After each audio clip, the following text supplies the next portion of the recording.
Hello and welcome to a very sombre edition of the weekly Runners Review Show. It's been a tough old week at the Waller camp. It has. The passing of Verry Elleegant.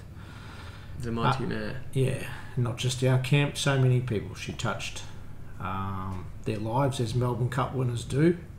She was responsible for one of these, Caulfield Cup. And what do you got there, Charlie? And a bigger one. The biggie. Oh, can barely lift it. The Melbourne Cup. The Melbourne Cup. So, thanks, Verry Elleegant. Yeah, terrible way to have to start a video. Yeah, not only the loss of Verry Elleegant, but also the foal. And End of the line. End of the line. And just so much support from the owners throughout her career will never be forgotten. Yeah, not only these two cups, but your Plenty of other Group 1s as well. Group 1 after winning the cup, which is rarely done as well. Did she win the Wink? When She won first up. Did she the Wink Stakes or something? The mile, wasn't it? Chipping Norton. Chipping Norton. No, well, and that they've named the race after her. Her race now. Yeah, the Verry Elleegant Chipping Norton. And it's good to see Caulfield this week having a tribute, and so many other people. So thanks for all the messages. It's pretty tough, but just seeing what she meant to everybody, I think, helps give us a bit of support and to know how through. Yeah. So thanks. And without further ado, we'll have to move on. She's good mates with Winks, eh? Good mates. Best mates. Yeah, I reckon on Winks' last day, she won the Oaks. And they used to live next to each other. And as it turned out, Winks lost her first foal as well. Same type of thing. Fortunately, we've still got Winks, but Jesus Christ, we don't have Verry Elleegant. Indeed. So Fangirl. Huge. It was good. Enormous. It's a bit of Winks about it, wasn't it? Wasn't there ever? James thought he was Huey for a day. Yeah. And obviously Militarised was fantastic. He's come back well. Buckaroo was good. Lindemann didn't get out. No, it was a good race. And you went down high quality race. And you were down in Melbourne. Yeah, the mighty Rocket, the Riff. If that doesn't get the old Penrith punters looped in on for the Guineas next start, nothing ever will. No. They'll all back the Riff. He was huge. First time in 30 years, Derby winner's gone and won that race. Yeah, right. Mahogany? You'll have to ring Lee Jordan. He's the one who told me it was first time in 30. Yeah, there you go. This weekend, isn't he? He is. Got some good people in racing, administrators doing a wonderful job. Anyway, into this weekend, Rosehill Gardens, home track, as you know. What do you make? Gatsby. I do know it's our home track. Do you? Yeah. Will it always be your home track? Yes. Yes. There you go. That's probably a timely question. Well, we'll carry on with it. What's the goss? Rosehill's the centre of, I won't say Sydney, but the greater Western Sydney. Huge catchment area for future participants in racing. I love coming for a day out at the races. That's how it all starts. That's what gets you into it. That's what gets me into it. That's what gets you at home watching this video into it. That plants the seed, that adrenaline, that feeling, buzz of watching a horse race. Not just that. A lot of people go, I wouldn't even watch a horse race. It's where all nationalities come together as one. All ages come together. All ladies can put a frock on. All walks of life. Boys can put their suit on, their shorts on if they want to at Rosehill. If they're Flemington. And that's the beauty of a racetrack. It's what brings people together for a community event. Like it or not, 10 years' time there'll be 10 million people living in Sydney, and Parramatta will be the centre of Sydney, if it's not already. Yes, We've got great harbours, waterways, even way out west, beyond the Blue Mountains. Massive area of people, and Rosehill is the heart of Parramatta is, and it always will be. And I think Premier Minns is doing an outstanding job acknowledging that we've got to deal with housing shortage, but I think there are better places that cause less disruption and that can provide a cheaper form of living, rather than putting up big towers in the middle of Rosehill, which won't be that affordable. So without further ado, let's continue on with Rosehill Racing's preview, and it's over to you. Well spoken. That wasn't even rehearsed or anything, by the way. Viewers, that was quite remarkable. It's what's been disturbing to me is it's that flawed and that offbeat towards the better of community, let alone racing. It's just not funny. It's as simple as that. I have not a personal agenda. I care about the next generation, you, Charlie, the people beyond you. We do need a bigger picture, and they won't be training. They might not be training at Rosehill in 50 years' time, but it's not about training. This is about racing and a community coming together.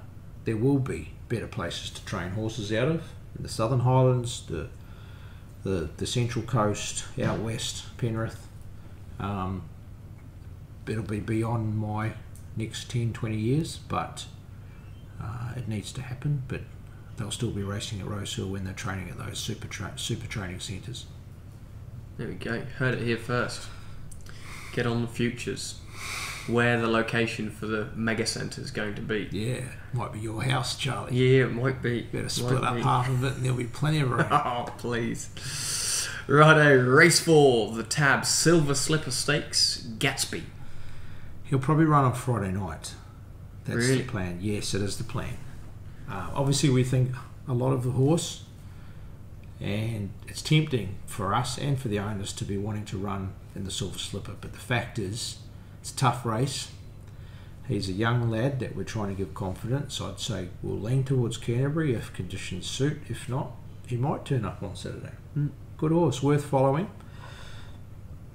But it's plotting a path towards the next few runs. Do you get worried about horses running out of time to get into a slipper? Yep. But what can you do about it? I think you could bugger more horses up worrying about time than actually doing the right thing by the horse. So we saw with Shinzo last year, he only won in the week out. 7 days out, he got into the race, he won the race. It's just how things unfold, but don't ruin horses.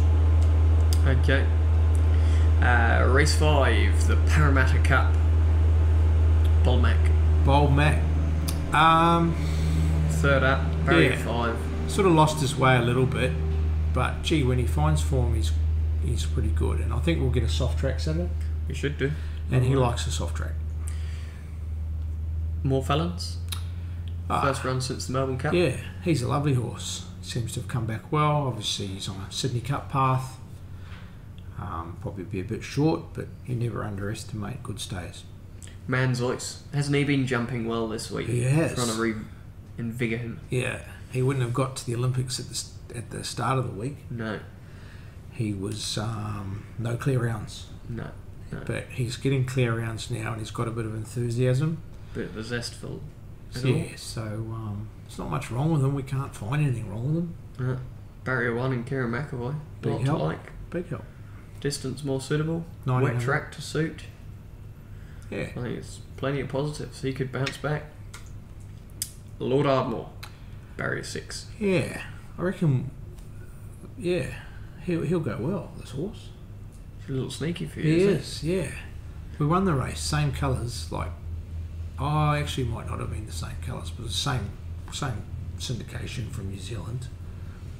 Not Star Thoroughbreds. Star Thoroughbreds are obviously our number one go-to. Denise and her team, Emma, they've got the majority of our horses, biggest owners. Biggest owner in the camp. Yeah. But yeah, Go Racing have been with me since I started training, and that was a horse called Silky Red Boxer. And Silky Red Boxer won the Parramatta Cup. Is that right? like the early days when... Albert's still driving around in the car with his number plate sulky. Yeah. Well, I'm assuming it was his car at NZB the other day. And they all used to wear silky red boxes Okay. when the horse ran. Okay. Did you? Nah. Oh, I had a pair. Did you? Yeah. Still got them? Oh, Have to dig them out for next I think week's preview show. Steph keeps them in the souvenir box. Canberra legend 53, Barrier 11, Tyler Schiller. He's come back well. We watched him in the video of his track work the other morning, and geez, he let go well, didn't he? In that exhibition gallop, Canterbury Friday night. No, it was. Oh, you're talking about Tuesday. Yeah, Wednesday, really. it's just amazing. Starting a bit later, you can actually see the horses work, see their action, and young Billy took a video, showed it to us afterwards because we watched them from the trainer's tower. And just seeing the video, geez, he let rip well. He let rip at Canterbury last Friday night too. There you go. Mind you. T. Schiller was very happy coming back in. Wellwall in the Yarraman Park Handicap, race 6. Comes up from Melbourne tonight. Had some great form last prep. Had a little issue that he's recovered from. And he'll run well, won't he? I think he will, yeah. Yeah, he's going well. Thalassophile, first up, Tommy. She normally hits form this time of the year.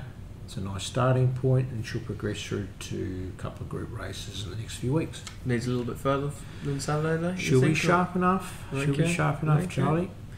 Blondo resuming, Barry at 14. Tricky draw. It might make it a bit hard after a long layoff. Sustaining a long run, he'll have to get tired at some stage. Hope he can win, but I don't think he's quite ready. And Robusto is in rich vein of form, isn't he? It's never been better. He was jumping this morning too. Was he? Did he got over? Yeah, he did. He did. We've got a few horses that have a few quirks. Most of them sort of, not most of them, occasionally one or two of them will have a little snake going out onto the track. Yeah. But they all love coming home, don't they? Yeah. Well, Robusto's the only one. He's the only exception. He'll get out there and he says, nah, I might stay out here. I'm not going back might home. Go another lap. But no, he was good in the show jumping this morning. James rides kilo over. Thoughts on that? I thought it was bold move. Yeah, James is just riding so well. He knows the horse, and that's why he's riding him a kilo over. If he wasn't quirky, I would have lodged an objection. Would you? Race 7, the Millie Fox, Zoo Gotcha. She's come back well. Has she gotcha? Oh, she always gets us. Yeah, she's a dear friend of mine. Just things didn't work out in the spring. We started her over distances that she wasn't supposed to be running over. We got tripped into the Everest picture, and she sort of lost her way. So she's starting back this time over a more suitable distance, 1300 instead of 1100 last time. Does carry the Group 1 penalty of 3 kilos, but that's an honour. We saw Riff Rocket do it last week. Class prevails. She'll be fighting out the finish, Charlie. What's her optimum? Oh, if there was one Group 1 for her to win this prep, what's the race that's made for her, do you think? I think it's the Coolmore. My heart tells me that Doncaster, but it would be Coolmore, Fillies and Mares, Doncaster, and the Legacy, sort of Group 1 mares from mile race. Okay. Madame Pomeroy also carrying the penalty. Yes. Nashville Willer. She's come back well. She's drawn well. Conditions will suit. She likes a bit of give in the track. She's been to Dan Robinson, done a great job with her in the barriers. Just helping her begin and flow a bit better. Yeah, and puts herself in a position. She He's goes good fresh. She got beat a lip by Pericles first up last prep, and that's pretty good form. And your third runner in the race is Vienna Princess. Well, she's a talented mare. Had a great spring, winning the $1 million Bondi. No? Silver Eagle. There you are. And Where's that run? Silver Eagle. Yeah. Ramlet. Come on. Rosehill. What distance? 1400? 1300? Whoa. 1400. 13, I reckon. 13. Well, see, these new races, they pop up. I wasn't there. Course and distance. I was at the... Course and distance for here. I was at the Cox Plate. You were. So forgive me for not knowing that. Yeah, so she's come back well, and yeah, tricky draw, but she'll be charging late. She was very unlucky in the Golden Eagle. Where's that run? Rosehill. Oh, good boy. Where will it be run in 50 years' time? Arena Place. No. Oh. Rosehill. Race 10, the Kiora Stud Handicap. Podium Queen, Barrier 1. She's had a trial since her first up run. Appreciate a bit of giving the track. She's on the Aspiration and Epona path.